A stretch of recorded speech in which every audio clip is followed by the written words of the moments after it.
looking live at St. Peter's Square there in Vatican City, where crowds have been gathering to honor Pope Francis. We saw him for the last time on the balcony over that square on Easter Sunday, as we know. And so let's go right back to Michael, who's there at the Vatican for us this morning. Michael? Hey, Robin. You know, as the church mourns the passing of Pope Francis, the process beginning to choose his successor. Well, all cardinals eligible to participate in the conclave will be summoned to Rome.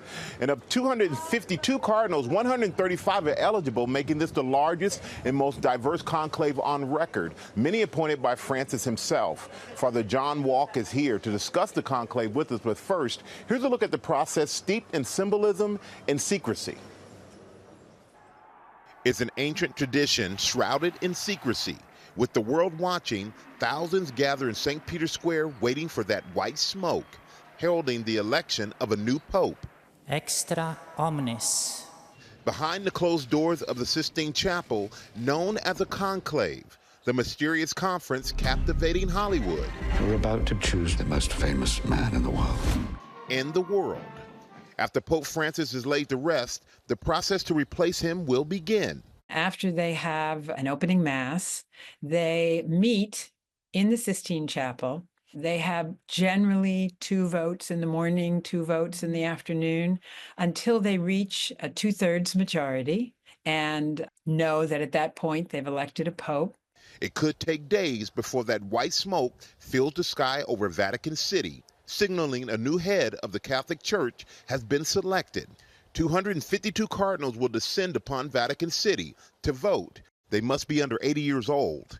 In this conclave, there will be 135 eligible cardinals. 108 of them were appointed by Pope Francis. He appointed the vast majority of this body of cardinal electors. That doesn't mean, however, that he has appointed people of a similar mindset. Habemus Papam. When a 2/3 majority is reached, the voting process will conclude. While there's no way to know who will eventually lead the church, some of the cardinals being considered. 70-year-old Cardinal Pietro Parolin from Italy, the Vatican's Secretary of State since 2013. 67-year-old Cardinal Luis Antonio Tagle from the Philippines, who has led the Missionary Evangelization Office and could become the first Asian pope. And 72-year-old Archbishop of Budapest, Peter Erdo, who twice served as head of the Council of European Episcopal Conferences. We're going to get another pope who is invested in the full panoply of Catholic teachings, but who might have particular emphases that he thinks are necessary because of the times we live in. Well, whoever the next pope will be will have a big impact. And joining me now is ABC News Papal contributor, Father John Wauck. And Father Wauck, thank you so much for joining us. Great to be here on GMA. And we know the conclave, it's a very secretive process, but can you take us inside of it a little bit and tell us what the next days and nights are like for the cardinals involved? Well, I mean, the conclave is secret in the sense that it's taking place behind closed doors, but it's a little different from most things that are secret, whereas your usual secrets are things you want to hide from people. Mm-hmm. That's not really what this is about. This is about keeping the cardinals away from external influences. It's not that they're doing anything particularly secret. In fact, what they do is known in general to the whole world. The rules for the conclave are public rules.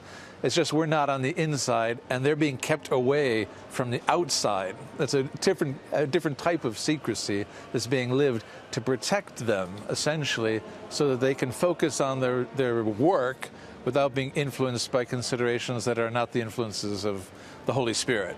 And of the 135 cardinals we said that are eligible to participate, this is the most diverse a group that there's been on record. But what dynamics are you looking for?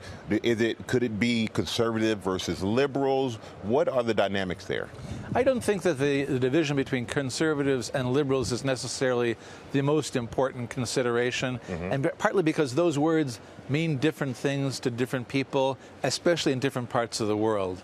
What is a liberal in Africa is not a liberal in Asia or Latin America or Europe or the United States. And what it means to be conservative depends where you are. So we're going to see different kind of categories at play here. Some of it has to do simply with how you run the church, the style of governance. That really doesn't have an ideological or a sort of even theological, dimension to it. It's a question of who is capable of exercising the very difficult role of being the head of 1.3 billion Catholics of all these different countries and nationalities and points of view. It's a huge job, and just the talent, the administrative talent, really, is often a central issue. Yeah. Is there anyone you feel has an inside track, and could we see the first American Pope? Well, I think there's a number of considerations. One would be you want to look for someone, probably look for someone who has experience running a major diocese. Mm-hmm. If you're thinking about the capacity to run the church, right? On the other hand, maybe you're looking for someone who's a more prophetic figure, someone who's guided by their life of prayer and their contact with God, right? A man of obvious holiness, right? Might be a candidate as well. So those are parts of the decision-making process that the cardinals and the congregations are going to be talking about, and that's a huge part of their day and their night during this period is going to be getting to know each other, because many of them don't know each other yet. They haven't come to Rome together before. This is an opportunity to get to know their different points of view and also the personalities. Each one of them, in theory, is a possible pope. And they have to be evaluated by their peers, and that's going to be going on during the congregations. And that could take quite a while to do. But many of the cardinals participating, they were all named by Pope Francis. So exactly. What do you think his greatest legacy will be? I don't know. Well, obviously, the College of Cardinals is the legacy of any pope, right? If they have time, if it's a papacy that lasts long enough, the College of Cardinals will have been shaped by them. They're shaping the people who will choose their successor, right? And you would think that means that they're shaping their successor, but in practice, it doesn't work that way. We've seen great surprises. John Paul II was the first non-Italian pope in 500 years. No one was expecting that, right? Yeah.